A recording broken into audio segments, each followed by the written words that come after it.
اعوذ باللہ من الشیطان الرجیم بسم اللہ الرحمن الرحیم الحمدللہ رب العالمین والصلاة والسلام علی اشرف الانبیاء والمرسلین خاتم النبیین رحمۃ للعالمین ابی القاسم محمد و اہل بیتہ الطیبین الطاہرین المعصومین المظلومین الذین اذھب اللہ عنہم الرجس وطہرہم تطہیرا۔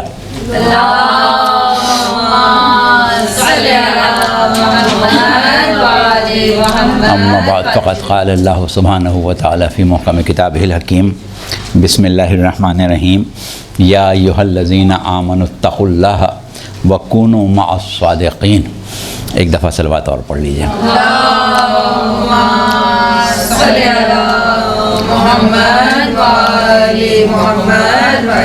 اس وقت ہماری جو گفتگو ہے اس کا موضوع ہے صحابیت اور معیت۔ دونوں عربی کے الفاظ ہیں۔ ایک لفظ ہے صحاب، صحابیت، اسی سے بنا صحابی، اسی سے بنا مصاحب۔ بہت آپ لوگوں نے سنا ہے مصاحب، فلاں کے مصاحب ہیں، یعنی ساتھ بیٹھنے والے۔ وہ مرزا غالب نے کہا تھا کہ بنا ہے شاہ کا مصاحب پھرے ہے اتراتا، وگرنہ شہر میں غالب کی آبرو کیا ہے۔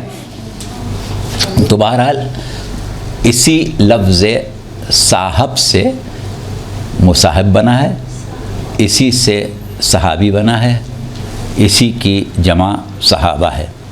ٹھیک ہے، تو اب یہ عربی کا ایک لفظ ہے۔ ہمیں دیکھنا یہ ہے کہ اس لفظ کا مفہوم قرآنی اعتبار سے کیا ہے۔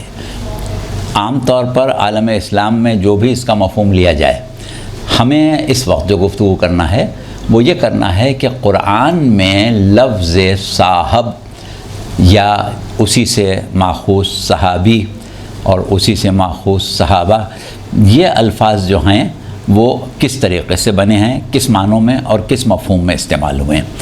تو اس کے سلسلے میں ہم قرآن سے کچھ مثالیں لیں گے، اور یہ بات جو ہمارے ہاں عام طور پر ہے وہ یہ ہے کہ جب ہم ساتھی کا، مصاحب کا لفظ استعمال کرتے ہیں تو ہم یہ دیکھتے ہیں کہ جیسے بادشاہ وغیرہ ہیں، بڑے صنعت کار ہیں، راجہ مہاراجہ ہیں، بڑے زمیندار ہیں، تو ان کے ارد گرد لوگ جمع ہو جاتے ہیں۔ تو عموماً وہ جمع ہونے والے جو ہیں وہ مخلص نہیں ہوتے ہیں، بلکہ وہ موقع پرست اور ابن الوقت ہوتے ہیں۔ وقت اچھا وقت دیکھتے ہیں تو ساتھ ہوتے ہیں، وہی بادشاہ معزول ہو جائے تو اس کے سارے مصاحب جو ہیں وہ بھاگ جاتے ہیں، پھر اس کے ساتھ تو نہیں رہتے۔ تو عام طور پر یہ ہوتا ہے کہ مصاحبین جو ہوتے ہیں وہ موقع پرست ہی ہوتے ہیں۔ لیکن اب ہم یہ دیکھیں گے کہ قرآن میں اس کو کس طریقے سے استعمال کیا گیا۔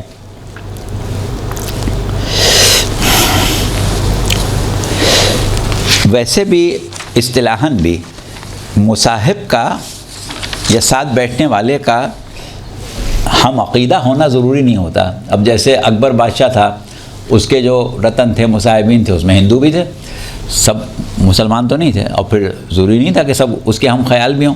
تو اس طریقے سے عموماً یہ ہوتا ہے کہ وہ ہم خیال بھی نہیں ہوتے۔ اچھا، اب ہمیں دیکھنا ہے کہ قرآن نے اس لفظ کو کس طرح استعمال کیا ہے۔ تو پہلے ایک بات ہم آپ کو سمجھائیں، وہ یہ ہے کہ جب دو افراد کا کوئی تعلق، کوئی رشتہ بیان کیا جاتا ہے تو یہ تعلق دو رخا ہوتا ہے، یعنی دونوں طرف سے کوئی نہ کوئی صورت ہوتی ہے تعلق کی۔ جیسے مثال کے طور پر ہم نے کہا بیٹا، تو اب بیٹے کے مقابل پر کیا ہوگا؟ باپ یا ماں۔ تو باپ اور بیٹا، بیٹا کہیں تو اس کے مقابلے پر باپ، یعنی اگر کوئی کسی کا بیٹا ہے تو وہ اس کا باپ ہوگا۔ ہم نے کہا مثال کے طور پر چچا، تو اب اگر چچا ہے کوئی تو اس کے مقابلے پر کیا ہے؟ بھتیجا ہوگا، بھتیجا ہے تو اس کے مقابلے پر چچا ہوگا۔ اسی طرح آپ لے لیں، بھانجا لے لیں، داماد لے لیں، کچھ بھی لفظ لے لیں، تو ایک ادھر ہوگا، ایک اس کے مقابلے پر ہوگا۔ اچھا، لیکن بعض الفاظ ایسے ہیں کہ جس میں مد مقابل اور وہ خود دونوں ایک ہوتے ہیں۔ جیسے مثال کے طور پر بھائی، تو اب اگر ہم کسی کے بھائی ہیں تو بھی ہمارا بھائی ہی ہوگا۔ اسی طرح پڑوسی، اب اگر ہم کسی کے پڑوسی ہیں تو وہ بھی ہمارا پڑوسی ہو۔ ہم کسی کے ساتھی ہیں تو وہ بھی ہمارا ساتھی ہوگا، ہم کسی کے دوست ہیں تو وہ بھی ہمارا دوست ہوگا۔ تو اب اگر ہم کسی کو کسی کا دوست کہیں، کسی کو کسی کا ساتھی کہیں، کسی کو کسی کا بھائی کہیں، تو اس کا مطلب یہ ہوا کہ جس کا بھائی، جس کا دوست، جس کا ساتھی کہا جا رہا ہے وہ بھی اس کا وہی ہے، ٹھیک ہے۔ اب قرآن میں کیونکہ اس طریقے سے الفاظ استعمال ہوئے ہیں اس لیے ہم اس وضاحت کو کر رہے ہیں۔ اچھا، اب آئیے دیکھیے، ہم یہ دیکھتے ہیں کہ پروردگار عالم نے قرآن میں مختلف جگہ لفظ صاحب استعمال کیا ہے۔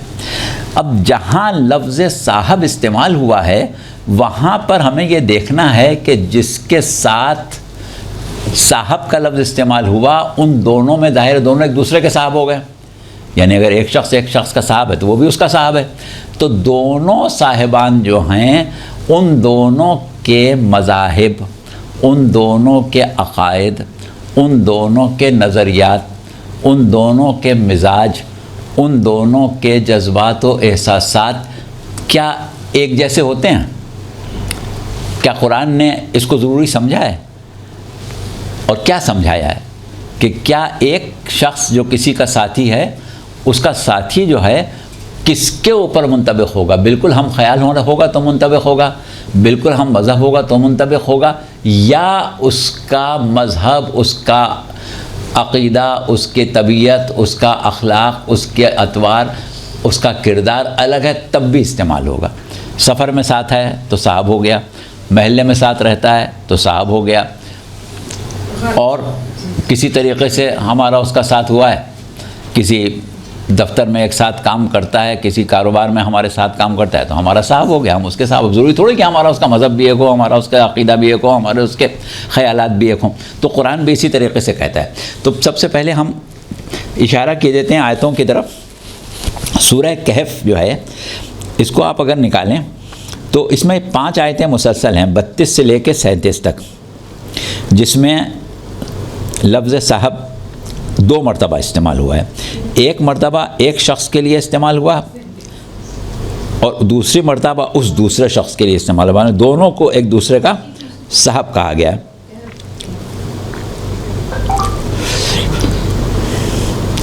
اور یہ آیت جو ہے یہ وَاضْرِبْ لَهُم مَثَلًا رَجُلَيْنِ جَعَلْنَا لِأَحَدِهِمَا جَنَّتَيْنِ مِنْ أَعْنَابٍ۔ تو خیر یہ آیت لمبی ہے، یہ یہاں سے شروع ہوئی ہے، سورہ کہف کی 32ویں آیت ہے۔ تو اس میں یہ کہا جا رہا ہے کہ اے رسول ان کے لیے 2 افراد کی مثال بیان کرو، ان کے لیے 2 افراد کی مثال بیان کرو۔ ان میں سے ایک کے لیے ہم نے انگوروں کے 2 باغ بنائے تھے اور ان کو ہم نے چاروں طرف سے کھجور کے درختوں سے گھیر لیا تھا، اور دونوں باغوں کے درمیان کھیت اگا دیے تھے۔ اب یہ ہے 32ویں آیت۔ یہاں پر کہا گیا کہ 2 افراد کی مثال بیان کرو، جس میں سے ایک کے بارے میں یہ صورتحال تھی۔ کلتا الجنتین آتت اکلہما ولہم تظلم منہ شیء۔ اچھا، اب اس کے بعد اب ہم صرف ترجمہ ہی پڑھیں گے، یہ آیت دیکھ رہے تھے۔ وَفَجَّرْنَا خِلَالَهُمَا نَهْرًا وَكَانَ لَهُ ثَمَرٌ وَقَالَ لِصَاحِبِهِ وَهُوَ يُجَاوِرُهُ أَنَا كَثِيرٌ مِّنْكَ وَمَالًا وَأَعَزُّ نَفْرًا۔ تو اب یہ کہا جا رہا ہے کہ یہ دونوں باغ جو تھے یہ پھلے پھولے اور ہم نے بھی اس میں کوئی کمی نہیں کی، یہاں تک کہ اس میں نہر بھی جاری تھی اور اس کے قریب قریب مختلف قسم کے پھل بھی لگتے تھے۔ پس اس نے اپنے صاحب سے کہا، اب یہاں پر فَقَالَ لِصَاحِبِهِ وَهُوَ يُجَاوِرُهُ، جب گفتگو کر رہے تھے تو گفتگو کرتے ہوئے اس نے اپنے صاحب سے کہا۔ کس نے کہا؟ جس کے پاس باغ تھے، اپنے صاحب سے کہا۔ صاحب کون تھا؟ اس کے پڑوسی تھا، کوئی ایک مفلس آدمی تھا، تو اس کو قرآن نے اس کا صاحب کہا، اس نے اپنے صاحب سے کہا۔ کیا کہا؟ کہ میں مالی حیثیت میں اور افرادی طاقت میں تم سے بڑھا ہوا ہوں، اور وہ اپنے باغ میں اس حال میں داخل ہوا کہ وہ اپنے نفس پر ظلم کرنے والا تھا، کہتا تھا کہ میں نہیں سمجھتا تھا کہ یہ باغ کبھی خراب ہوگا۔ اچھا، اب اس کے بعد اس کا تذکرہ۔ اچھا، اب اس کے بعد اس کو چھوڑیں، آگے بڑھیں۔ اب دوسرے کا جواب جو ہے وہ قرآن نے نقل کیا، قال لہ صاحبہ وہو یجاورہ۔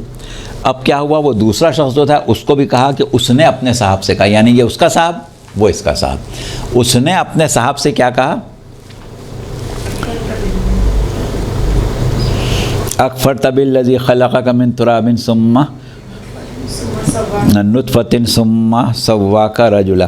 اس نے کہا کہ دیکھو تم اس خدا کا کفر کرتے ہو کہ جس نے تم کو مٹی سے بنایا اور تم کو ایک مکمل مرد بنا کے تیار کیا، تم اس کا کفر کرتے ہو۔ تو کیا ہوا کہ دو افراد ہیں، یہ اس کا صاحب ہے وہ اس کا صاحب ہے، ایک اللہ پر بھروسہ نہیں کرتا، ایک مغرور ہے، اور دوسرا جو ہے وہ پروردگار عالم کا مطیع و فرما بردار ہے، اس کو نصیحت کر رہا ہے، لیکن دونوں ایک دوسرے کے صاحب ہیں۔ یعنی قرآن کی روح سے صاحب یا صحابی کا لفظ اگر استعمال کرنا ہے تو یہ دیکھنا ضروری نہیں ہے کہ ان دونوں کا مذہب بھی ایک ہے کہ نہیں، ان دونوں کے خیالات ایک ہیں کہ نہیں، ان دونوں کے جذبات ایک ہیں کہ نہیں، ان لوگوں کے نظریات اور ارادے ایک ہیں کہ نہیں، یہ نہیں دیکھنا ہے، ایسے ہی صاحب ہو جاتا ہے۔ ٹھیک ہے،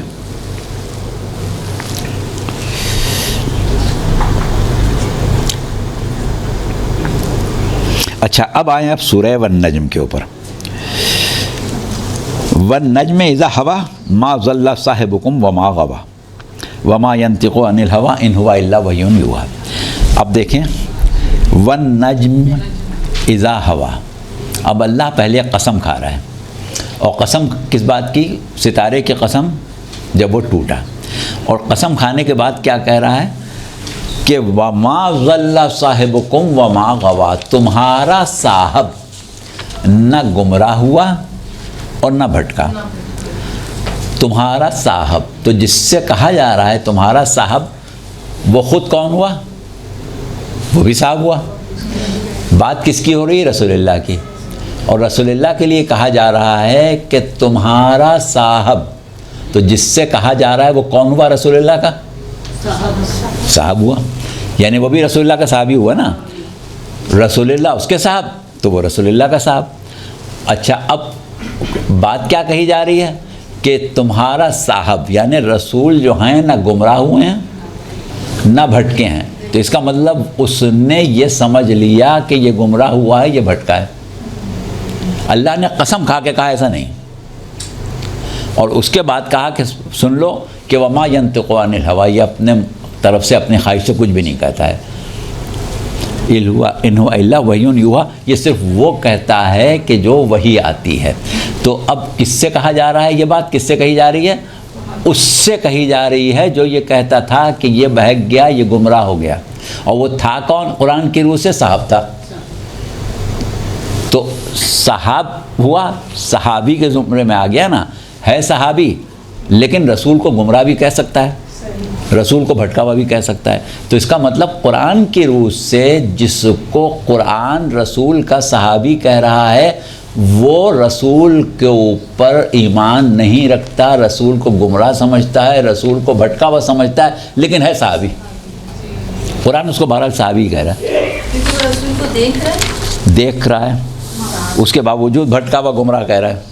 ہم جو سمجھے وہ یہ کہ صحابی کا مطلب the one who is in your company only، بس کمپنی ہے، چاہے وہ کیسا بھی ہو، متفق ہونا ضروری نہیں ہے، وہ کچھ بھی ضروری نہیں، کچھ بھی ضروری جو بھی کمپنی میں ایک دوسرے کے صاحب ہو، بس ایک دوسرے کے ساتھ۔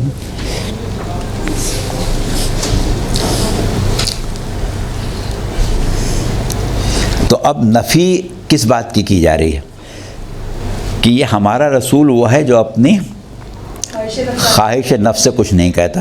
اس کا مطلب یہ ہے کہ جو شخص یہ سمجھ رہا ہے کہ اس نے جو بات کی ہے وہ اپنی طرف سے کی ہے، اس کو سمجھایا جا رہا ہے کہ نہیں، ایسا نہیں ہے۔ اچھا، اب ہمیں اس سے تو کوئی بحث نہیں ہے کہ وہ کون ہے، کون کہہ رہا ہے، کیا ہے، یہ ہمارا موضوع نہیں ہے۔ ہمارا موضوع کیا ہے کہ کوئی بھی شخص اگر رسول کے ساتھ اٹھتا بیٹھتا ہے تو قرآن کی روح سے وہ صحابی ہے۔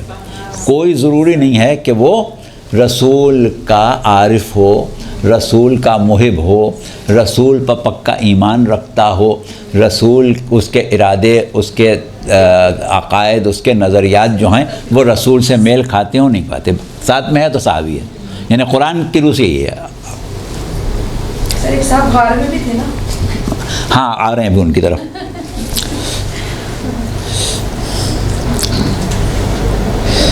تو پتہ چلا کہ قرآن کی روح سے صحابی کے لیے رسول کا عارف ہونا، رسول کا محب ہونا، رسول کو سچا اور برحق سمجھنا، رسول کو صراط مستقیم پر سمجھنا کوئی ضروری نہیں ہے.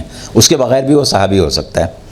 اچھا، اب اس کے خیالات کچھ بھی ہوں، رسول کے ساتھ اٹھتا بیٹھتا ہے تو بس صحابی ہے.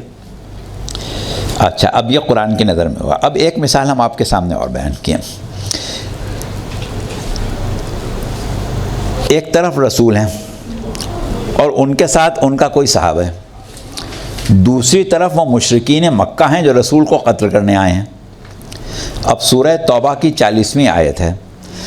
ہمیں پس منظر سے کوئی بحث نہیں ہے، افراد سے کوئی بحث نہیں ہے، شخصیت سے کوئی بحث نہیں ہے. ہم لفظ صحاب کے اوپر بات کر رہے ہیں صرف.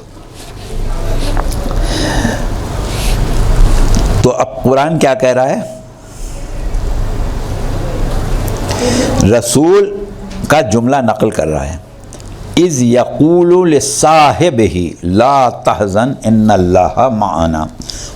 اس وقت کہ جب وہ اپنے صاحب سے کہہ رہا تھا، کیا کہہ رہا تھا؟ کہ لا تحزن، غم نہ کرو، ان اللہ معنا، بے شک اللہ ہمارے ساتھ ہے.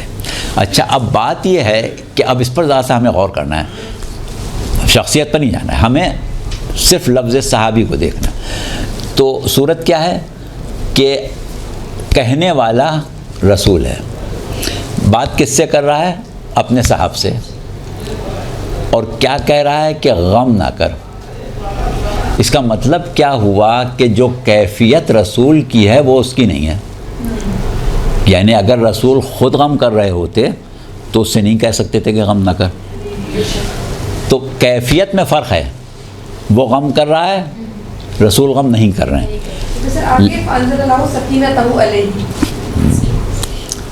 تو اچھا، اب اس کے بعد صورت یہ ہے کہ سامنے ہے مشرکین کا لشکر، وہ قتل کرنے آئے تھے، غار کے منہ تک پہنچ گئے. اب کوئی ایسی یقین دہانی ہمارے پاس نہیں ہے کہ جب غار کے منہ تک آ گئے ہیں تو پہنچ بھی جائیں گے، قتل بھی کر دیں گے. یہ صرف اسی صورت میں ہو سکتا ہے کہ اللہ کوئی خاص مدد کرے ہماری تو ہم بچ جائیں گے، ورنہ تو مار دیں گے. اچھا، دوسری چیز یہ ہے کہ اللہ کیوں مدد کرے گا؟ اللہ اس صورت میں مدد کرے گا کہ یا تو اللہ کو رسول سے کوئی خاص تعلق، خاص نسبت ہو، اور یا پھر کیا خبر کہ اللہ ان کے ساتھ ہو. بھئی ایک شک یہ بھی تو کیا جا سکتا ہے، اگر اللہ ان کے ساتھ ہے تو پھر کیا ہوگا؟ اب اگر ایسا شک کسی کے ذہن میں پیدا ہو تو پھر عربی کا ایک لفظ ہے انا، بے شک. انا اس وقت استعمال کیا جاتا ہے جب کسی ایسے شخص سے بات کی جا رہی ہو جسے کسی چیز میں شک ہو. تو اس شک کو دور کرنے کے لیے متکلم جو ہے وہ انا کا لفظ استعمال کرتا ہے. اب اگر کسی کو یقین ہو کہ اللہ جو ہے وہ رسول کے ہی ساتھ ہوگا تو اس سے یہ کہنے کی ضرورت نہیں ہے. جس کو شک ہو کہ رسول کے ساتھ ہے کہ ان کے ساتھ ہے، اس سے کہنا پڑے گا کہ نہیں، شک نہیں کرو، ہمارے ہی ساتھ ہے، ان کے ساتھ نہیں ہے. جب ایک جنگ میں کفار قریش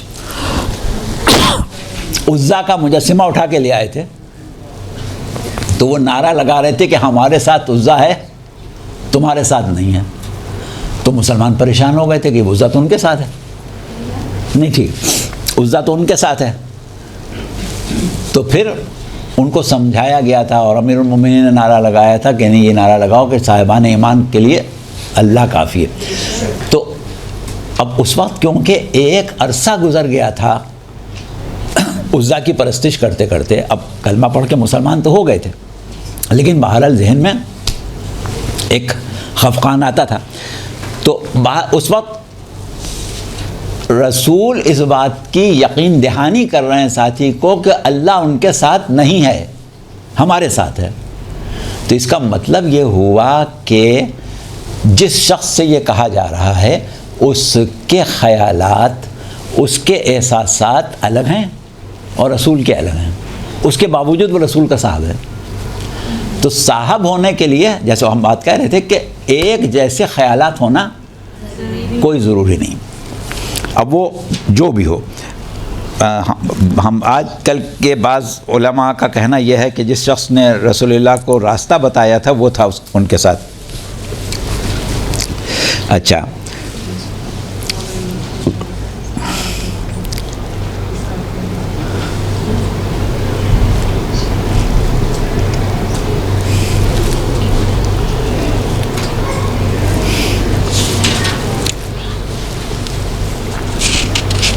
تو بہرحال ایک مرتبہ یہ بات پھر ثابت ہو گئی کہ کیفیت قلبی میں مماثلت ضروری نہیں ہے صحابی ہونے کے لیے. صحابہ کی کیفیت قلبی کچھ بھی ہو، صحابی ہونے میں فرق نہیں پڑے گا. اچھا، اب یہ مثالیں تو ہم نے آپ کو دے دیں، لیکن جب قرآن ہی سے سمجھنا ہے تو پھر ہمیں بہت زیادہ مطمئن کرنا ضروری ہے. اب سوال یہ ہے کہ ہمارے عالم اسلام میں مسلمان علماء جو ہیں وہ صحابی رسول کی تعریف کیا کرتے ہیں؟ وہ صحابی رسول کی یہ تعریف کرتے ہیں کہ جس شخص نے حالت ایمان میں رسول کو ایک مرتبہ قریب سے یا دور سے دیکھ لیا وہ ہو گیا صحابی. ٹھیک ہے، اب دیکھیں یہاں پر کچھ چیزیں ہیں غور کرنے کی. قریب سے دیکھا یا دور سے دیکھا، حالت ایمان میں دیکھا، یعنی ایک طرف شرط ہے دیکھنے کی اور دوسری شرط ہے حالت ایمان کی.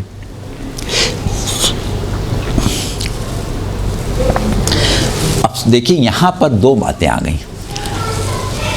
رسول کو دیکھنا، رسول کے ساتھ اٹھنا بیٹھنا، یا سب رسول کے پیچھے نماز پڑھنا، یا سب سے بڑھ کے رسول کے ساتھ غزوات میں جا کے جنگ کرنا، یہ سب چیزیں سامنے کی ہیں نا، نظر آتی ہیں، کوئی چھپی ہوئی چیز نہیں. لیکن شرط ہے حالت ایمان. حالت ایمان ایک چھپی ہوئی چیز ہے، ایک قلبی کیفیت ہے. یعنی کون رسول کے ساتھ بیٹھا ہے یہ تو نظر آئے گا، کون رسول کے ساتھ جنگ میں گیا یہ تو نظر آئے گا، کس نے رسول کے پیچھے نماز پڑھی یہ تو نظر آئے گا. لیکن قلبی کیفیت کس دل میں ایمان ہے یا نہیں ہے یہ تو نظر نہیں آئے گا. تو اب ایک ظاہری کیفیت اور ایک قلبی کیفیت دونوں جمع کیسے ہو جائیں گی؟ یعنی ظاہری کیفیت ہمیں نظر آ رہی، ایمان ہمیں کیسے نظر آئے گا؟ تو اس اعتبار سے یہ ایک ایسی گمراہ کن تعریف ہے کہ دو چیزیں اکٹھا ہمیں علم کیسے ہوگا؟ دل کا حال تو ہمیں نہیں معلوم.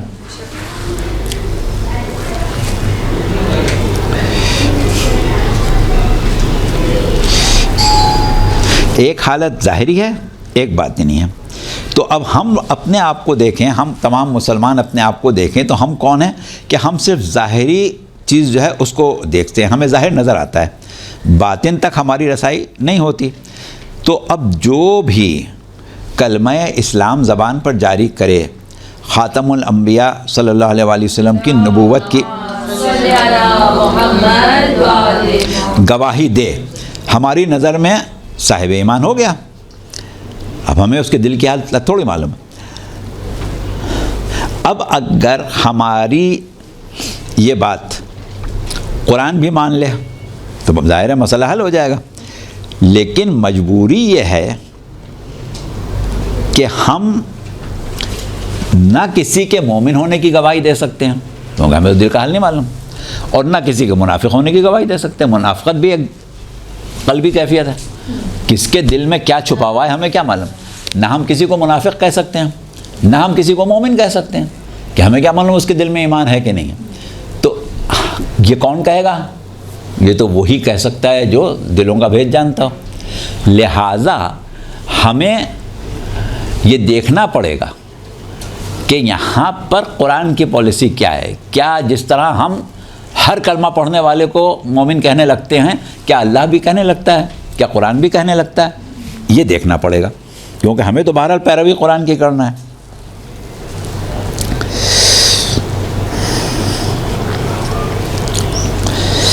اب دیکھیے پروردگار عالم نے کہا کہ اذا جاءک المنافقون قالوا نشهد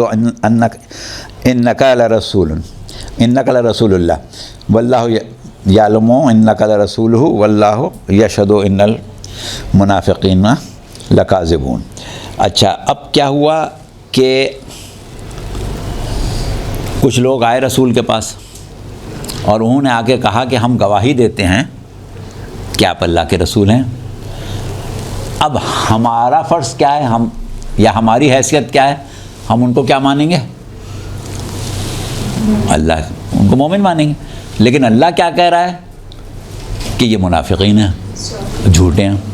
اب یہ اللہ ہی کہہ سکتا ہے، کیونکہ ہم تو دل کی حالت سے واقف نہیں ہیں۔ تو اللہ نے کسی کے کلمہ گو ہونے، گواہی دینے کے باوجود کہا کہ یہ جھوٹے ہیں۔ اللہ کو دل کا حال معلوم، اللہ کو دل کا حال معلوم تھا۔ اچھا، اسی طریقے سے اللہ نے کہا کہ وَمِنَ النَّاسِ مَن يَقُولُ آمَنَّا بِاللَّهِ وَبِالْيَوْمِ الْآخِرِ وَمَا هُمْ بِمُؤْمِنِينَ، کہ کچھ لوگ ایسے ہیں لوگوں میں کہ جو کہتے ہیں کہ ہم اللہ پر ایمان لائے اور ہم آخرت پر بھی ایمان لائے، لیکن وہ مومن نہیں ہیں، یعنی وہ ایمان نہیں لائے۔ تو اب یہ اللہ کہہ سکتا ہے، ہم تو نہیں کہہ سکتے، ہمیں کیا معلوم کون ایمان لایا کون نہیں لایا۔ اچھا، لیکن ہمارے لیے جو چیز ثابت ہو رہی ہے وہ یہ کہ ایمان کا دعویٰ کرنے والوں میں ایسے لوگ ہو سکتے ہیں جو حقیقت میں ایمان نہ لائے ہوں۔ یہ تو طے ہو گیا نا قرآن سے، کون لایا کون نہیں لایا یہ چھوڑ دیں۔ اسی طرح ہمیں پتہ چلے کہ کچھ لوگ خواہ وہ شہری ہوں، دیہاتی ہوں، صحرائی ہوں، مہذب ہوں، غیر مہذب ہوں، کوئی بھی ہوں، وہ رسول کے پاس آئیں اور کہیں کہ یا رسول اللہ ہم آپ پر ایمان لے آئے، تو ہم کیا کہیں گے؟ اس کو مومن کہیں گے۔ لیکن اب پروردگار کیا کہہ رہا ہے سورہ حجرات میں؟ قالت الاعراب آمنا قل لم تؤمنوا ولکن قولوا اسلمنا ولما يدخل الایمان فی قلوبکم۔ قرآن یہ کہہ رہا ہے کہ یہ لوگ آ کے، یہ عرب کے بدو جو ہیں، غیر مہذب افراد، یہ آتے ہیں اور آپ سے کہتے ہیں کہ ہم ایمان لے آئے۔ تو اے رسول آپ ان سے کہیں کہ تم یہ نہ کہا کرو کہ تم ایمان لائے، تم یہ کہا کرو کہ ہم اسلام لے آئے۔ اور ایمان جو ہے وہ تو تمہارے دلوں میں داخل ہی نہیں ہوا۔ اب یہ ہمیں کیا معلوم دل میں داخل ہوا نہیں ہوا، لیکن اللہ ان کے مسلمان ہونے کو مان رہا ہے کہ تم مسلمان ہو لیکن مومن نہیں ہو، ایمان تو داخل ہی نہیں ہوا۔ اب مسلمان کہتا ہے کہ صاحب صحابی وہ ہے جو حالت ایمان میں رسول کو دیکھے۔ اللہ کہہ رہا ہے کہ سب صاحبان ایمان جو ہیں اس میں ایسے بھی ہیں کہ جو صاحب ایمان نہیں ہیں بلکہ صرف مسلمان ہیں۔ اب اس کو آپ کیا کہیں گے؟ صحابی کہیں گے یا کچھ اور کہیں گے؟ بہت بڑی کانٹرڈکشن ہے۔ کیا کہیں گے؟ ہاں، کیا اللہ کہہ رہا ہے کہ ایمان تو ان کے دلوں میں داخل ہی نہیں ہوا، اور مسلمان کہہ رہا ہے جو ایمان کی حالت میں رسول کو دیکھے وہ صحابی ہے، تو پھر یہ صحابی ہوئے کہ نہیں ہوئے؟ تاریخ سے ڈیفینیشن ویسے بھی فیل ہوتی ہے کہ جب غلط ویسا کرنے والا واقعہ آتا ہے ویسے ڈیفینیشن فیل ہو جاتی ہے۔ ہاں، تو اب کیسے ہم کہہ سکتے ہیں کہ کتنے لوگ تھے وہ کہ جن کے بارے میں اللہ نے یہ کہا کہ ان کے دلوں میں ایمان داخل نہیں ہوا ہے، یہ صرف مسلمان ہیں، تو اب ان کو صحابی کہیں گے کہ نہیں کہیں گے؟ ایمان کی حالت میں تو انہوں نے رسول کو نہیں دیکھا، انہوں نے اسلام کی حالت میں دیکھا ہے۔ اور اگر ہم کہیں کہ نہیں بھائی ایمان کی حالت میں دیکھنا چاہیے تو وہ سب صحابیت سے نکل گئے، کون کون نکلا ہمیں معلوم نہیں۔ تو اب قرآن کسی کو مومن کہہ رہا ہے، کسی کو مسلم کہہ رہا ہے، کسی کو منافق کہہ رہا ہے، سب قلبی کیفیتیں ہیں۔ کسی کے سر پر سینگ ہیں، نہ منافق کے سر پر سینگ ہیں، نہ مومن کے سر پر سینگ ہیں، نہ مسلم کے سر پر سینگ ہیں۔ ہم کس کو منافق کہیں، کس کو مومن کہیں، کس کو مسلم کہیں؟ اب جب تک یہ ثابت نہ ہو کہ یہ مومن ہے، اس کا صحابی ہونا ثابت ہی نہیں ہوگا مسلمان کی تعریف سے، وہ صحابی ہی نہیں ہوگا پھر وہ صاحب حالت ایمان میں تو اس نے نہیں دیکھا نا۔ تو اب یہ تسلیم کرنا پڑے گا کہ بھائی عالم اسلام میں یا تو کوئی فہرست ہوتی کہ بھائی یہ افراد جو ہیں یہ مومن ہیں، یہ مسلم ہیں، یہ منافق ہیں. اور اگر عالم اسلام کے پاس ایسی کوئی فہرست نہیں ہے تو کسی کو بھی صحابی نہیں مان سکتے. کسی کا بھی صحابی ہونا جو ہے وہ مشکوک ہو جائے گا.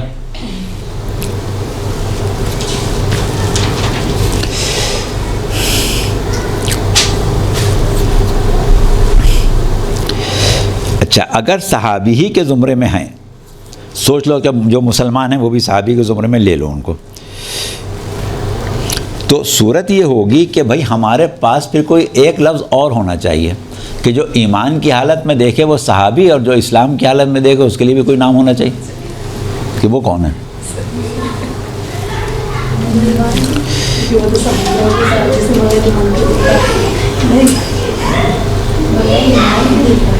اچھا، اب دیکھیے ہم بھی یہی کہیں گے، عالم اسلام بھی یہی کہتا ہے کہ بھائی سب سے اچھے صحابی تو وہ ہیں جو رسول کے ساتھ غزوات میں جا کے جنگ کریں. اس سے بہتر کون ہوگا؟ جو رسول کے ساتھ جا کے جنگ کرے گا. ٹھیک ہے، تو اب ہمیں دیکھنا یہ پڑے گا کہ جو لوگ رسول کے ساتھ غزوات میں جاتے تھے وہ صحابیت کے زمرے میں آتے ہیں کہ نہیں؟ دوسرے ڈسوبے تو وہ بھی انہوں نے بھی کیا بہت زیادہ ابھی آ رہے ہیں. ہاں. سب کے جانے کے باوجود. اچھا، اب آ جائیں غزوہ خندق میں آ جائیں. اچھا، غزوہ خندق اس زمانے میں ہوا ہے جب فتح مکہ نہیں ہوئی. 8 ہجری میں نا، وہ 9 میں ہوا. اچھا، اور وہی لوگ جو فتح مکہ کے بعد کلمہ پڑھ کے مسلمان ہوئے تھے وہی تو مقابلے پہ کھڑے ہیں. تو اب تاریخ کیا کہتی ہے کہ جب مشرکین مکہ بار بار ناکام ہو گئے، بدر میں بھی احد میں بھی، تو انہوں نے سوچا کہ بھائی سب مل کے مقابلہ کریں. لہٰذا عرب میں جتنے بھی قومیں آباد تھیں سب سے کہا کہ بھائی تمہارے ہمارے اختلافات اپنی جگہ، اس وقت عالم اسلام کو اور پیغمبر اسلام کو صفحہ ہستی سے مٹانا ہے، لہٰذا اس میں ہم لوگ سب ساتھ ہو جائیں.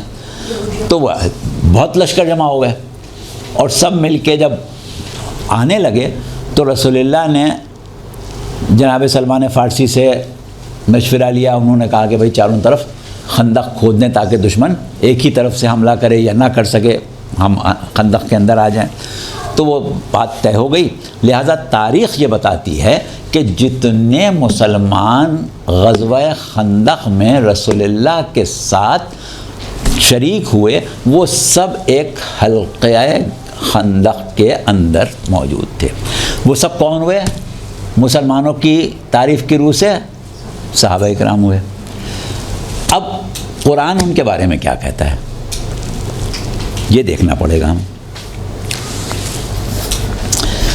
تو اب صورت کیا ہے کہ ایک سپہ سالار کفار کا عمرو ابن عبد ود یا عبد ود وہ خندق پار کر کے آ گیا اور آ کے وہ رسول اللہ کے خیمے پر نیزے مار رہا ہے اور مسلمانوں سے یہ کہہ رہا ہے کہ جس کو جنت میں جانا ہے میرے پاس آ جائے، میں پہنچا دیتا ہوں. اور اس کے مقابلے پہ کوئی جا نہیں رہا ہے. یہ ہے ایک عام تاریخ. ہم آ جائیں قرآن کے اوپر. تاریخ میں تو اختلاف بھی ہو سکتا ہے، کچھ بھی ہو سکتا ہے، تاریخ کو چھوڑیں. ہم نے تو جتنی مشہور تاریخ ہے اور عام مسلمانوں کی لکھی بھی وہ بیان کر دی. اب ہم آتے ہیں قرآن کے اوپر. تو قرآن کیا کہتا ہے کہ وَإِذْ جَاءَكُم مِّن فَوْقِكُمْ وَمِنْ أَسْفَلَ مِنْكُمْ وَإِذْ زَاغَتِ الْأَبْصَارُ وَبَلَغَتِ الْقُلُوبُ الْحَنَاجِرَ وَتَظُنُّونَ بِاللَّهِ ظُنُونًا. تو وَتَظُنُّونَ بِاللَّهِ الظُّنُونَ. تو اب کیا ہوا کہ جس وقت بلندی سے بھی لشکر آیا، پستی سے بھی آیا، تو تم لوگوں کا حال کیا ہوا کہ تمہاری آنکھیں ٹیڑھی ہو گئیں اور تمہارے دل نرخروں میں آ گئے. اب آنکھیں ٹیڑھی ہونا تو ہم بھی دیکھ سکتے تھے، دل کا نرخرے میں آئے نہیں آئے تو بھائی اللہ ہی بیان کر سکتا ہے.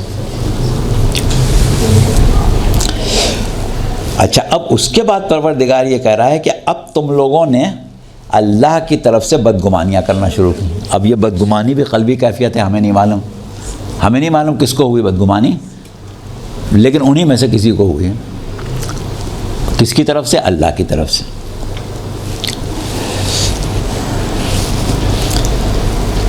تو اب کہا کہ ہنالک مبتلی المؤمنون وزلزلوا زلزالا شدیدا، تو اس وقت اللہ نے مومنوں کو آزمائش میں ڈالا، بڑی سخت آزمائش میں، کہ ان کو ہلا ڈالا۔ اب جن کو آزمائش میں ڈالا، جن کو ہلا ڈالا، وہ مختلف قسم کے لوگ تھے، سب ایک جیسے نہیں تھے۔ اب ان کو الگ الگ کر کے اللہ نے بیان کیا۔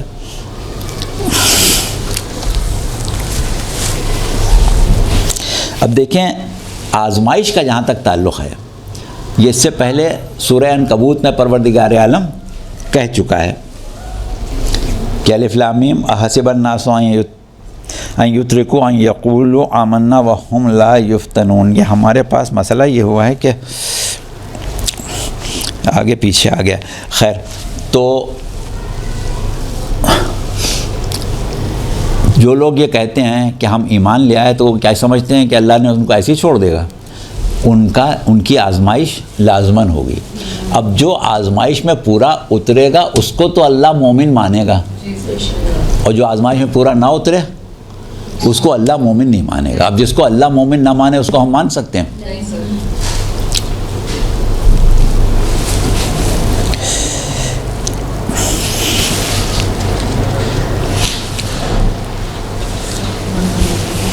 اچھا، اس کے بعد والی آیت میں مزید وضاحت بھی کر دی گئی ہے کہ ہم نے جو پہلے قومیں گزری ہیں ان کو بھی آزمائش میں ڈالا تھا، اور یہ ثابت کر دیا تھا کہ دعویٰ ایمان میں کون سچا ہے اور کون جھوٹا ہے، تو یہاں بھی ہم ثابت کر دیں گے۔ اچھا، اب سورہ حجرات کی 15ویں آیت میں جو پہلے ہم نے پڑھی تھی کہ قالت العرب آمنا، وہ 14ویں تھی، اس کے بعد 15ویں، اس میں اللہ نے مومنوں کو تمام اصحاب میں سے کچھ لوگوں کو مومن قرار دیا ہے، اور ایک صیغہ کہتے ہیں عربی میں حصر کا، جیسے اس کو انما، یعنی صرف ان کے علاوہ کوئی نہیں، جیسے انما یرید اللہ، اللہ صرف ان کے لیے چاہتا ہے، تو انما کا لفظ استعمال ہوتا ہے وہاں جہاں پر یہ کہا جائے کہ ان کے علاوہ کوئی نہیں۔ تو وہاں پروردگار عالم نے کیا کہا کہ انما المؤمنون الذین آمنوا باللہ ورسولہ ثم لم یرتابوا، مومن کوئی بھی نہیں ہے سوائے ان کے کہ جو اللہ اور رسول پر ایمان لائے اور اس کے بعد انہیں کبھی شک نہیں ہوا۔ اگر کسی کو شک ہوا ہے، اللہ کہتا ہے ہم اس کو مومن مانتے ہی نہیں۔ اب شک بھی قلبی کیفیت ہے، ہمیں کیسے پتہ کس کو شک ہوا ہے؟ اللہ جانتا ہے، لیکن یہ طے شدہ بات ہے کہ ایمان لانے کے بعد رسول پر اور اللہ پر ایسے لوگ تھے جنہیں شک ہوتا تھا، تو اب جس کو شک ہوا اللہ اس کو مومن ہی نہیں مانتا۔ تو اس کا مطلب یہ ہوا کہ صحابہ کرام کے درمیان ایسے لوگ تھے جن کو کبھی شک ہوا تھا، تو وہ صحابیت کے دائرے سے اس لیے خارج ہو گئے کہ مومن ہی نہیں رہے، اور جو مومن ہوتا ہے وہی صحابی ہوتا ہے۔ اس کے بعد پھر اللہ نے بات کو اور آگے کیا، وَجَاهِدُوا بِأَمْوَالِهِمْ وَأَنفُسِهِمْ فِي سَبِيلِ اللَّهِ اولئک هم الصادقون، کہ وہ اپنے نفسوں سے اور اپنے مالوں سے انہوں نے اللہ کی راہ میں جہاد کیا، اور یہ وہ لوگ ہیں کہ دعویٰ ایمان میں سچے ہیں۔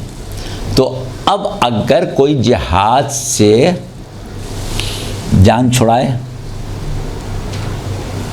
تو وہ اپنے دعویٰ ایمان میں سچا ثابت نہیں ہوگا۔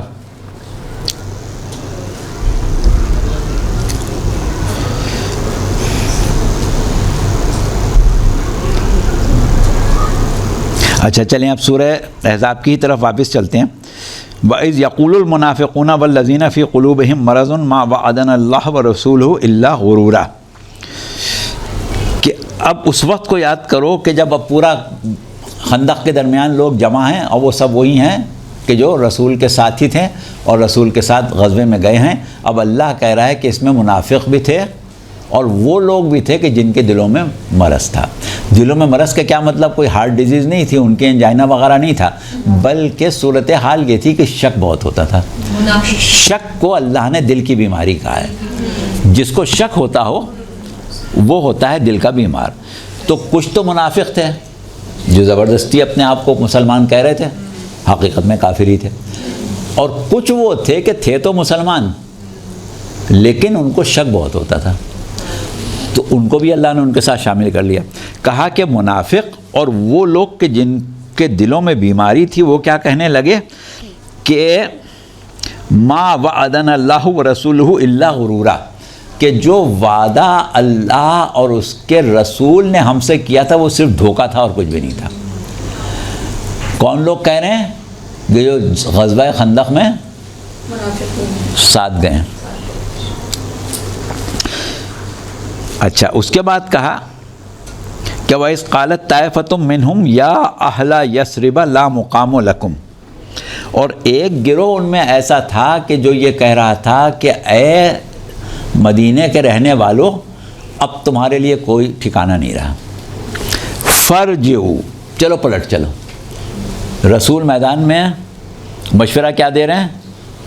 چلو واپس چلو۔ اب یہ کون ہے؟ یہ بھی ایک گروہ ہے انہی لوگوں میں جو خندق کے درمیان ہیں۔ ایک گروہ وہ ہے جو کہہ رہا ہے کہ اللہ اور رسول نے دھوکہ دیا، ایک گروہ ہے جو یہ کہہ رہا ہے کہ بھاگ چلو۔ وَيَسْتَأْذِنُ فَرِيقٌ مِّنْهُمُ النَّبِيُّ إِنَّ بُيُوتَنَا عَوْرَةٌ وَمَا هِيَ بِعَوْرَةٍ أَن يُرِيدُونَ إِلَّا فِرَارًا۔ اور ایک اور گروہ تھا اس میں، وہ کون تھا؟ وہ یہ کہہ رہے تھے، وہ رسول سے اجازت مانگ رہے تھے کہ یا رسول اللہ ہمارے گھر محفوظ نہیں ہیں، ہمارے گھر محفوظ نہیں ہیں، اور اللہ کہہ رہا ہے وَمَا هِيَ بِعَوْرَةٍ، کیا اور محفوظ أَن يُرِيدُونَ إِلَّا فِرَارًا، کچھ نہیں بھائی، یہ بھاگنا چاہ رہے ہیں۔ قرآن کیسے سوال ہے؟ یہ تو بھاگنے کے چکر میں ہیں۔ تو اب یہ ہم تو نہیں کہہ سکتے کسی کے بارے میں کہ اس کی نیت کیا ہے بھاگنے کا، قرآن ہی کہہ سکتا ہے۔ دلوں کا حال تو اللہ ہی جانتا ہے۔ اللہ ہی جانتا ہے، وہ کہہ رہی تو بھاگنے کے چکر میں ہے، جھوٹ بول رہے ہیں۔ اب یہ سوچیں کہ جو لوگ رسول کی زندگی میں اتنے نازک وقت پر کہ جب رسول دشمنوں میں گھرے ہوئے ہیں رسول سے جھوٹ بولے، وہ رسول کے بعد رسول پر کتنا جھوٹ بولے گا؟ صحیح بات، کیا حال کرے گا۔ اچھا، وَلَوْ دُخِلَتْ عَلَيْهِمْ مِنْ أَقْطَارِهَا ثُمَّ سُئِلُوا الْفِتْنَةَ إِلَّا، یہ ہمارے پاس جگہ جگہ سے چھٹ گیا ہے لکھا ہوا۔ خیر، بہرحال یہ ہے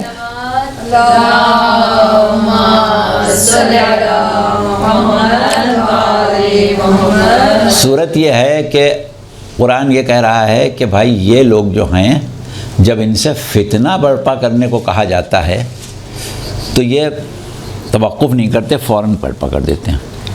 ابھی اگر ان سے کہا جائے کہ فتنہ برپا کرو تو یہ فوراً فتنہ برپا کر دیں گے۔ اب مسئلہ یہ ہے کہ ہم تھوڑی دیر کے لیے فرض کر لیں کہ وہاں پر مومنین زیادہ ہوں گے اور اس قسم کے لوگ کم ہوں گے۔ اگر ایسا ہو اور مومنوں کی تعداد غالب ہو تو کیا فتنہ پرور فتنہ برپا کر سکتا ہے؟ مومن کرنے نہیں دیں گے، لیکن ان کو موقع ملے گا، ان سے کہا جائے تو فوراً کر دیں گے۔ کون کہے گا؟ کوئی کہے گا ان سے کہ فتنہ برپا، فوراً کر دیں گے۔ تو اس کا مطلب یہ کہ مومنین کی تعداد جو ہے ان کے مقابلے میں کم ہے۔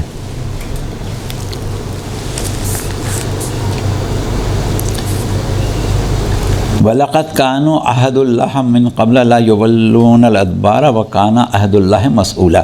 اچھا، یہ وہ لوگ ہیں کہ جن سے پہلے بھی یہ عہد لیا گیا تھا کہ آئندہ نہیں بھاگیں گے، کسی اور جنگ میں بھی لیا، تو اس کا مطلب پہلے بھی بھاگ چکے تھے، فوج میں بھاگ چکے ہیں۔ احد میں اور اللہ ان سے یہ عہد کر چکے تھے کہ اب نہیں بھاگیں گے۔ اب نہیں بھاگے۔ تو اب یہ عہد اللہ نے کیا منافقوں سے لیا ہوگا؟ منافقوں سے تو ایسی توقع نہیں کی جا سکتی۔ یہ وہ لوگ ہیں جو منافق نہیں ہیں، منافقوں کی تو بات پہلے ہو چکی۔ منافق نہ ہونے کے باوجود یہ عالم کہ پہلے بھی بھاگے تھے، پھر عہد کیا تھا کہ اب نہیں بھاگیں گے، اور اب پھر بھاگنے کے چکر میں۔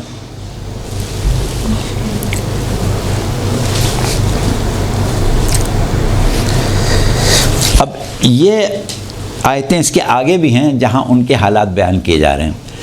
پھر سورہ احزاب کی 23ویں آیت میں جا کے کہیں مومنوں کا ذکر ہے، وَلَمَّا رَأَى الْمُؤْمِنُونَ الْأَحْزَابَ، وہاں سے ان کا ذکر شروع ہوتا ہے۔ اب اگر مومنوں کی تعداد کثیر ہوتی تو اتنی دیر میں مومنوں کا ذکر نہیں آتا، بلکہ پہلے مومنوں کا ہی ذکر آتا۔ اس کا مطلب یہ ہے کہ مومنوں کی تعداد جو تھی وہ بہت قلیل تھی، معدود چند تھے، باقی سب جو تھے یہ سارے گروہ تھے، 6-7 گروہ بیان ہوئے، اس کے بعد ایک گروہ مومنوں کا بیان ہوا۔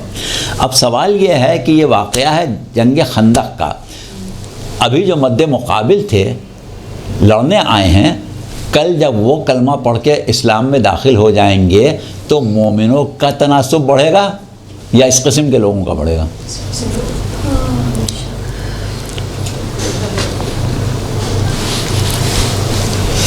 تو ایسی صورت میں اصلی صحابہ جو ہیں وہ تو انگلیوں پر ہی گنے جا سکیں گے جو صاحب ایمان ہیں۔ اچھا، اب ہم دلیل کے طور پر ایک آیت اور پڑھ لیں، سورہ جمعہ کی جو آخری آیت ہے، وَإِذَا رَأَوْا تِجَارَةً أَوْ لَهْوًا انفضوا إِلَيْهَا وَتَرَكُوكَ قَائِمًا، کہ ان کی تو حالت یہ ہے کہ جب یہ کوئی کھیل تماشا دیکھتے ہیں یا کوئی تجارت دیکھتے ہیں تو تم کو کھڑا چھوڑ کے سب نکل کے بھاگ جاتے ہیں۔ اگر ہزاروں لاکھوں مسلمانوں میں، کیونکہ رسول اللہ نے حجۃ الوداع کے موقع پر جب خطبہ دیا تھا تو لوگ کہتے ہیں کہ 1.25 لاکھ سے لے کے 1.25 لاکھ تک افراد تھے جو وہاں موجود تھے، جو نہیں گئے تھے وہ تو اس کے علاوہ تھے۔ اب اگر ہم مان لیں کہ مدینے میں جب رسول اللہ روز نمازیں پڑھاتے تھے تو ہو سکتا ہے کہ مدینے سے باہر والے نہیں آتے ہوں گے، لیکن جمعے کے دن تو آئیں گے نا۔ تو جمعے کے دن جب رسول نماز جمعہ پڑھا رہے ہیں، اگر 10,000 20,000 50,000 کا مجمع ہے اور اس میں سے 10-12 نکل کے بھاگ جائیں تو کیا فرق پڑے گا؟ کوئی کہے گا کہ رسول کو اکیلا چھوڑ کے چلے جاتے ہیں۔ یہ کب کہا جائے گا؟ کہ جب چند رہ جائیں اور باقی سب بھاگ جائیں، مجمع بھاگ جائے، مجمع بھاگ جائے تب کہا جائے گا۔ 2-4 چلے جائیں 50,000 میں سے تو کیا فرق پڑنا ہے؟ کوئی فرق نہیں پڑے گا۔ تو جو لوگ یہ سمجھتے ہیں کہ منافق تو گنتی کے چند تھے، ان کو سوچنا چاہیے کہ بھائی اگر چند بھاگ گئے تو فرق کیا پڑا، اور یہ کیوں کہا گیا کہ رسول تنہا کھڑا رہ گیا؟ تنہا نہیں، باقی سب ترکو کا قائمہ، تم کو کھڑا چھوڑ کے چلے جاتے ہیں۔ تو کھڑا چھوڑ کے چلا جانا تو جب ہی ہوگا کہ جب رسول کے ساتھ زیادہ 10-12 آدمی یا ایک بھی نہ رہے، یا زیادہ 10-12-15 رہ جائیں گے، یعنی ہزاروں میں سے 100 رہ جائیں تب بھی یہی کہا جا سکتا ہے، لیکن ہزاروں رہ جائیں 5-10 چلے جائیں تو کبھی بھی کوئی یہ نہیں کہے گا۔ تو اس کا مطلب کیا ہوا کہ اب رسول کے ساتھ جمعے کی نماز میں جو لوگ ہوتے تھے وہ اس طرح چھوڑ کے چلے جاتے تھے۔ اب ان کو کوئی صحابی کے زمرے میں گن سکتا ہے جو چھوڑ کے رسول کو چلا جائے؟ آج صورتحال یہ ہے کہ کسی کی مسجد کیا پیش امام جمعے کی نماز پڑھا رہا ہو تو نمازی جو محلے کے ہیں وہ اس کو چھوڑ کے مسجد سے نہیں نکلتے، اب جائے کہ رسول نماز پڑھا رہے ہیں۔ اب ایسی صورت میں یہ کہنا کہ حالت ایمان میں رسول کو دیکھ رہے ہیں تو یہ تو پھر ثابت ہی نہیں ہو پائے گا۔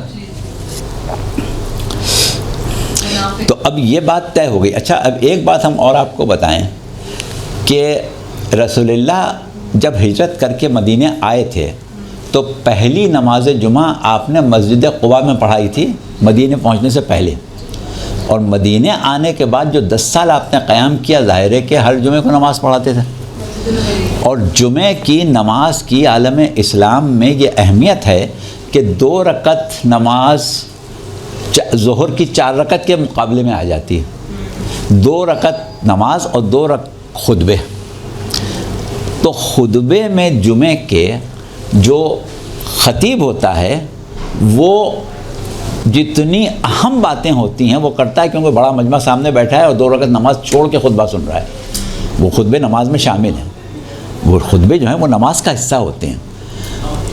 آج ہم اگر بیٹھ کے ٹھنڈے دل سے غور کریں کہ رسول نے 10 سال میں ایک مہینے میں 4 جمعے آتے ہیں، تو 10 سال میں 40 جمعے آئے ہوں گے نا، تو رسول نے 40 مرتبہ جمعے کے خطبے دیے ہوں گے۔ آج عالم اسلام میں رسول کے خطبے کہاں ہیں جمعے کے؟ کہیں نہیں ملتے۔ صحیح بات، مشکل سے ایک خطبہ ہے مسجد قباء کا، اور مشکل سے بہت ڈھونڈو تو شاید 4-5 خطبے اور نکل آئیں. تو وہ 40 خطبے کس نے ضائع کیے؟ جو کہ نماز کا حصہ تھے رسول کی. اور خطبے میں خدا جانے کیا کیا رسول نے بیان کیا ہوگا جو معلم میں کتاب و حکمت ہے. بنو امیہ نے ضائع کیا تھا. اب بنو امیہ کا دور تو بہت بعد میں آیا.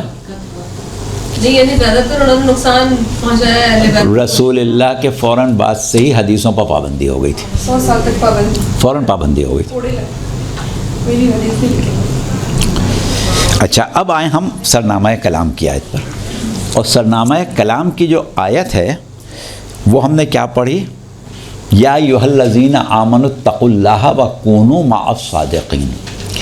اے صاحبان ایمان، اللہ کا تقوی اختیار کرو اور صادقین کی معیت اختیار کرو. دیکھیں معیت بھی عربی کا لفظ ہے، ساتھ دینا، ساتھ ہو جانا. اور صاحب ہونا بھی عربی کا لفظ ہے، یعنی ظاہری طور پر قریب ہونا، ظاہری طور پر کسی لحاظ سے ان کے ساتھ میں شامل ہو جانا. اچھا اب یہاں پر یہ نہیں کہا کہ صادقین کی صحبت اختیار کرو، کہا صادقین کی معیت اختیار کرو. اب ہم اس وقت اس چکر میں نہیں پڑتے کہ جمع کا صیغہ ہے صادقین، کتنے صادقین ہیں، کون کون صادقین ہیں، اس کو چھوڑیں. اتنا تو سب مانیں گے کہ صادقین میں رسول اللہ شامل ہیں کہ نہیں. تو پہلے صادق تو رسول اللہ ہیں. تو اس کا مطلب مومنوں کو کیا حکم دیا جا رہا ہے؟ رسول اللہ کی معیت کا حکم دیا جا رہا ہے. اب وہ لوگ کہ جو رسول کی صحبت میں تھے، اگر وہ معیت میں بھی ہوتے تو اس حکم سے مستثنیٰ ہو جاتے. اگر صحبت اور معیت ایک ہی چیز ہوتی تو جو صحبت میں تھے وہ معیت میں تو تھے ہی. تو ایسا نہیں ہے. صحبت میں ہونا اور چیز ہے اور معیت میں ہونا اور چیز ہے. اللہ نے صحبت کا حکم نہیں دیا کہ سچوں کے ساتھ بیٹھ جاؤ، کہا سچوں کی معیت اختیار کرو. اب معیت کیا ہوتی ہے؟ صحابیت کے بارے میں ہم نے بات کی کہ صحابیت جو ہے اس میں ہم خیال ہونا، ہم مذہب ہونا، جذبات کا ایک ہونا، خیالات کا ایک ہونا، ارادوں کا ایک ہونا ضروری نہیں ہے. لیکن معیت یہ ہے کہ انسان دل و جان سے کسی کے ساتھ ہو، دامے درہمے سخنے قدمے، مودت بھی کرتا ہو، نصرت کے لیے بھی آمادہ ہو، اس کی معرفت بھی چاہتا ہو، اس کی اطاعت بھی چاہتا ہو، وہ ہے معیت. تو مسلمانوں کو ساتھ بیٹھنے کا حکم نہیں دیا گیا ہے، مسلمانوں کو معیت کا حکم دیا گیا ہے. اب اگر جو ساتھ بیٹھ رہے تھے سب معیت میں بھی ہوتے تو وہ اس آیت سے مستثنیٰ ہو جاتے. اب مسئلہ یہ ہے کہ جیسے ہم اپنے ہاں عام طور پر کسی اپنے سیاسی لیڈر سے بڑے بہت زیادہ اس کے معتقد ہیں تو کہتے ہیں ہم تمہارے ساتھ ہیں. اب ساتھ کہاں ہوتے ہیں وہ تو پتہ نہیں کہاں ہوتا ہے، ہم کہاں ہوتے ہیں. لیکن ساتھ ہونے کا مطلب کیا ہوا کہ ہم تمہارے موقف میں تمہارے ساتھ ہیں. تو یہ معیت جو ہے یہ موقف میں ساتھ ہونا ہے. تو اللہ نے صادقین کے پاس بیٹھنے کا حکم نہیں دیا ہے، وہ ثواب ہے، وہ فضیلت ہے، اس کے انکار نہیں. لیکن جو حکم ہے وہ ان کے موقف میں ان کا ساتھ دینا ہے، ان کے ساتھ دل و جان سے ہر چیز میں ان کے اقدامات میں آمادگی ہے، جس کو ہم کہتے ہیں یہ اس کی معیت میں ہے. تو اب اللہ نے کہا کہ سچوں کی معیت اختیار کرو. اب ہوتا یہ ہے کہ معیت بھی قلبی کیفیت ہے. ہم دل سے آپ کے ساتھ ہیں یا ایسے ہی بیٹھے ہوئے ہیں؟ آپ سے بغض ہے، آپ سے حسد ہے، آپ سے عداوت ہے، بیٹھے ہیں آپ سے ہنس کے بات نہیں کر رہے ہیں، مصلحت ہے. لیکن معیت پھر وہی دل کی بات. اب دل کی بات کس کے جو لوگ ساتھ بیٹھے ہیں ان میں کون سے ایسے ہیں کہ جو دل سے بھی قریب ہیں، دل سے رسول کے ساتھ ہیں، یہ تو اللہ ہی کو معلوم ہے.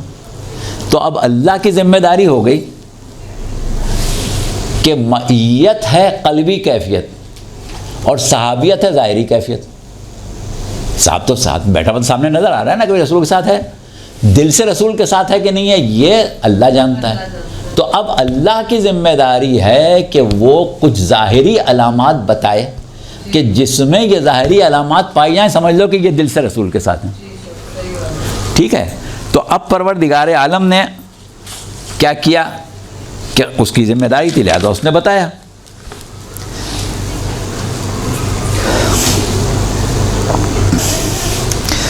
کہ بھائی کس کو ہم میت میں سمجھیں اور کس کو یہ سمجھیں کہ یہ ساتھ بیٹھنے والا ہے. میت رسول اس نے اختیار نہیں کی ہے تو کوئی ظاہری علامت ہو. اب یہ ہے سورہ فتح کی 29ویں آیت ہے. محمد رسول اللہ والذین معہ، محمد اللہ کے رسول ہیں اور جو اس کی معیت میں ہیں، جو اس کے ساتھ بیٹھے ہیں یہ نہیں، جو اس کی معیت میں ہیں ان کی ہم تمہیں ظاہری علامات بتا رہے ہیں. ان ظاہری علامات سے اندازہ لگانا کہ یہ دل سے رسول کے ساتھ ہیں کہ نہیں. اب وہاں پر ہم اب جیسے اور آیتیں چھٹ گئی تھیں یہ بھی بیچ سے چھٹ گئی، ہم ترجمہ بیان کیے دیتے ہیں کہ اس میں یہ کہا گیا کہ جو لوگ یہ کفار پر سخت ہیں، یعنی کفار سے ڈرتے ورتے نہیں ہیں اور آپس میں رحم دل ہیں، ایک دوسرے سے مال غنیمت کے اوپر نہیں جھگڑتے، ان کو تم دیکھو گے کہ یہ سجدے کرنے والے ہیں، ان کے ماتھوں پر سجدوں کے نشان ہیں. تو کیا کیا کہ اللہ نے ظاہری علامات بتائیں. دل میں میت ہے کہ نہیں ہمیں نہیں جائے گا، ماتھے پر سجدے کا نشان نظر آ جائے گا، مومنوں پر رحم دلی نظر آ جائے گی، کافروں پر سختی نظر آ جائے گی. لیکن اگر کوئی کافروں پر سخت نہیں ہے یعنی یہ علامتی نشانیاں بتاتی ہیں، ظاہری نشانیاں بتائیں گے جو ہیں وہ ان کو سمجھ لینا کہ یہ رسول کے ساتھ ہیں. جن میں یہ نشانیاں نہیں ہیں وہ نہیں ہوں گے، جن کے سجدوں کے نشان ہیں اور جو دل ہے مومنین. اب اللہ نے خاص طور پر اب ہم اس وقت اتنی وقت نہیں ہے وہاں تک پہنچنے کا کہ کہا ہے مسلمانوں کو روکا ہے کہ دیکھو یہودیوں اور عیسائیوں کو دوست نہ بناؤ. کہا ہے نا. تو اگر کوئی یہودیوں عیسائیوں کو دوست بناتا ہوگا جب تو کہا ہوگا نا. تو جو یہودیوں عیسائیوں کو دوست بناتے ہوں گے کفار پر شدید ہوں گے، وہ کفار سے ملنا چاہتے ہیں، دوستی کرنا چاہتے ہیں. تو وہ میت میں تو نہیں ہوئے، صحبت میں ہوں گے، میت میں نہیں ہوئے، میت میں ہو جو کفار پر شدید ہوں گے. اچھا اب سوال یہ ہے کہ ظاہری علامات آ گئیں، پتہ چل گیا کہ کون میت میں ہے کون میت میں نہیں ہے. سب کے سب میت میں نہیں ہے چاہے صحبت میں ہوں. ٹھیک ہے. اچھا اب ایک چیز یہ ہے کہ اگر ہم یہ کہیں کہ صاحب وہ معیت جو ہے وہ جبھی ہوگی جب رسول کے ساتھ بیٹھیں تو اس کا بھی جواب قرآن کو دینا پڑے گا. اب آپ آ جائیں سورہ مائدہ کی 54ویں آیت کے اوپر.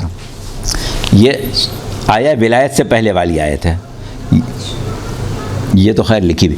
یا ایھا الذین آمنوا من یرتد منکم عن دینہ فسوف یاتی اللہ بقوم یحبہم ویحبونہ. 54 اے صاحبان ایمان تم میں سے کوئی بھی مرتد ہو جائے بھاگ جائے، جو اپنے دین سے مرتد ہو جائے نکل جائے. کس سے کہا جا رہا ہے؟ جب آیت نازل ہوئی جو لوگ عہد رسالت میں تھے صاحبان ایمان کہلاتے تھے ان سے کہا کہ تم لوگ مرتد ہوتے ہو جاؤ، اللہ کو پرواہ نہیں، تم لوگ مرتد ہو جاؤ. اللہ کیا کرے گا؟ اللہ ایک قوم مستقبل میں لے آئے گا. تو اب وہ جو مستقبل میں قوم آئے گی وہ صحابی تو نہیں ہوگی، وہ صحابی نہیں ہوں گے، وہ تو بعد میں آئیں گے نا. اور ان کو کہا کہ وہ اللہ سے محبت کرتے ہوں گے، اللہ ان سے محبت کرے گا. تو اب یہ ضروری نہیں ہے کہ صحابی ہو تبھی اللہ محبت کرے گا اور وہ اللہ سے محبت کریں گے. صحابی نہیں ہے تب بھی اللہ ان سے محبت کر رہا ہے، وہ اللہ سے محبت کر رہے ہیں. اور وہ جو میت والی تعریفیں ہیں کہ مومنوں پر رحم دل ہیں، کافروں پر شدید ہیں، وہ ان میں بھی پائی جا رہی ہیں. اذلۃ علی المؤمنین وعزۃ علی الکافرین یجاہدون فی سبیل اللہ ولا یخافون لومۃ لائم ذالک فضل اللہ یؤتیہ من یشاء واللہ واسع علیم. تو یہ وہ لوگ ہیں کہ جو مومنوں پر رحم دل ہیں، یہ وہ لوگ ہیں جو کافروں پر شدید ہیں، یہ ان کو لوگ ملامت کرتے ہیں، ان پر تنقید کرتے ہیں، ان کو برا بھلا کہیں گے، لیکن وہ اس سے ڈریں گے نہیں، اور یہ تو اللہ کا فضل ہے، جس کو چاہے دے دے۔ تو یہ کون لوگ ہیں جو صحابہ کے بعد آئے؟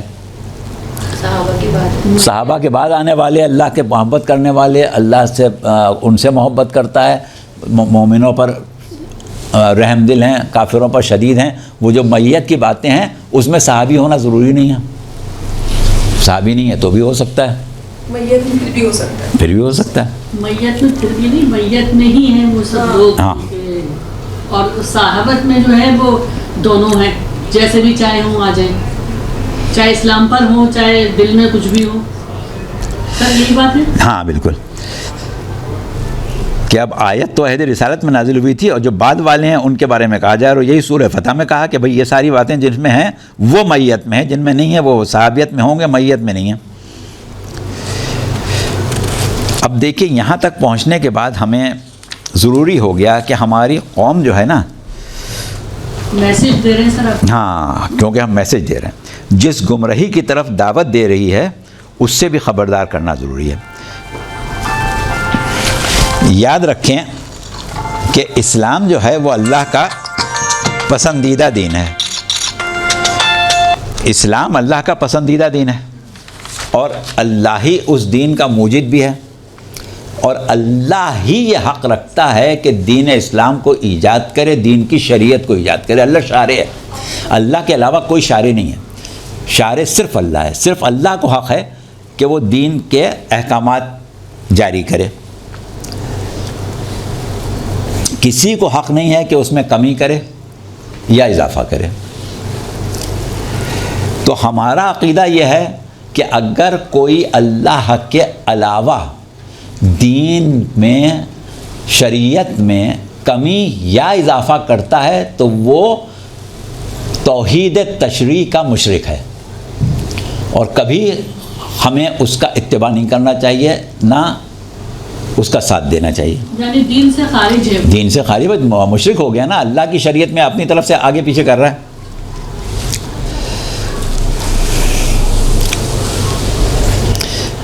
تو وہ جو ہے وہ تو اللہ کے مقام تشریع کو چیلنج کر رہا ہے نا۔ ہمارا یہ عقیدہ بھی ہے کہ پیغمبر اسلام صلی اللہ علیہ وآلہ وسلم نے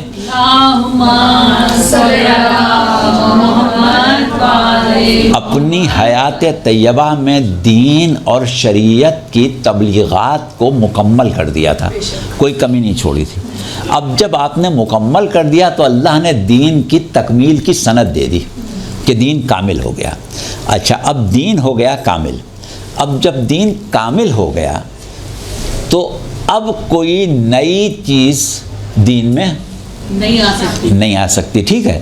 اب دین اتنا کامل ہے کہ دین نے ہر جرم کی سزا بتا دی، چوری کی سزا یہ ہے، اس چیز کی سزا یہ ہے، اس جرم کی سزا یہ ہے، اس جرم کی سزا یہ ہے۔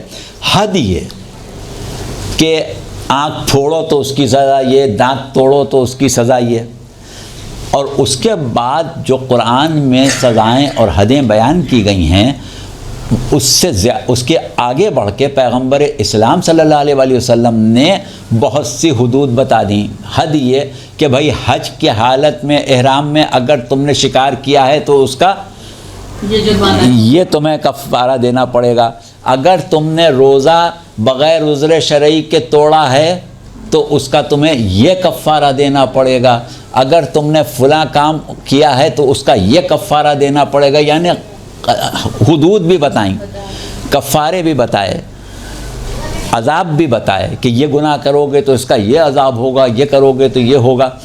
اس کامل دین میں کہیں نہ قرآن میں یہ آیت آئی، نہ رسول نے اپنی سنت میں اور اپنی حدیث میں بتایا کہ اگر صحابہ کی توہین کرو گے تو تمہارے اوپر یہ سزا ہوگی۔ کہیں توہین صحابہ کی سزا قرآن میں آئی ہی نہیں، نہ حدیث میں آئی۔ یا تو کوئی ہمیں دکھائے کہ قرآن میں اللہ نے لکھا ہے کہ جس نے توہین صحابہ کی اس کی یہ سزا ہے، یا جس رسول نے کہا ہو۔ تو جو قانون نہ اللہ نے بنایا نہ رسول نے بنایا. اب کس کو حق ہے کہ وہ قانون بنائے؟ جو یہ قانون بنائے وہ مشرک ہے توحید تشریع کا، اور جو اس کا ساتھ دے وہ اس کے شرک میں شریک، اس کے ساتھ شامل ہے. وہ سب توحید تشریع کے مشرک ہیں. لہٰذا جو لوگ یہ کہتے ہیں کہ صاحب جتنے فرقے ہیں مسلمانوں کے سب راضی ہیں، خالی شیعہ ہی راضی نہیں ہیں، تو خالی شیعہ ہی تو قرآن کو مانتے ہیں، باقی قرآن کو مانتا کون ہے؟ باقی کے لیے تو رسول قیامت میں کہہ دیں گے کہ نا قوم اتخذوا ھذا القرآن مہجورا، میری قوم نے تو قرآن کو چھوڑ دیا تھا. صرف ایک ہی تو فرقہ ہے جو قرآن کو مانتا ہے، تو لہٰذا وہ مخالفت کر رہا ہے. وہ نہیں کہتا کہ جو تم قرآن میں ہمیں کوئی آیت دکھا دو جس میں صحابی کی توہین کی سزا ہو، یا رسول کی کوئی حدیث دکھا دو کہ وہ دین جس میں روزہ توڑنے کا کفارہ ہو، جس میں حالت احرام میں شکار کھیلنے کا کفارہ ہو، اس میں توہین صحابہ کا تو کوئی کفارہ ہے نہ کوئی سزا ہے. تو تم کون ہوتے ہو سزا بنانے والے؟ اچھا، اس کے بعد دیکھیے ایک مسئلہ اور ہے. اگر کوئی ایسا کرتا ہے کہ جو کام اللہ اور رسول نے نہیں کیا اور وہ کر رہا ہے، تو قرآن نے اس کا بھی ذکر کیا ہے. اور سورہ حجرات جو ہے اس کا آغاز ہی کہاں سے ہو رہا ہے؟ یا ایھا الذین آمنوا لا تقدموا بین یدی اللہ ورسولہ واتقوا اللہ ان اللہ سمیع علیم. اے صاحبان ایمان دیکھو، یاد رکھو کسی معاملے میں اللہ اور اس کے رسول سے آگے نہ بڑھنا. یہ اللہ اور اس کے رسول سے آگے بڑھا جا رہا ہے. اور یاد رکھو اللہ سے ڈرو. یہاں اللہ نے ڈرایا ہے کہ دیکھو ایسا کرو گے تو اللہ سے ڈرو. ڈرو اللہ سے کہ تم یہ کیا کر رہے ہو کہ تم اللہ اور اس کے رسول سے آگے بڑھ رہے ہو. جو کام اللہ اور رسول نہیں کیا ہے وہ تم کیسے کر سکتے ہو؟ تمہیں کس نے حق دیا ہے؟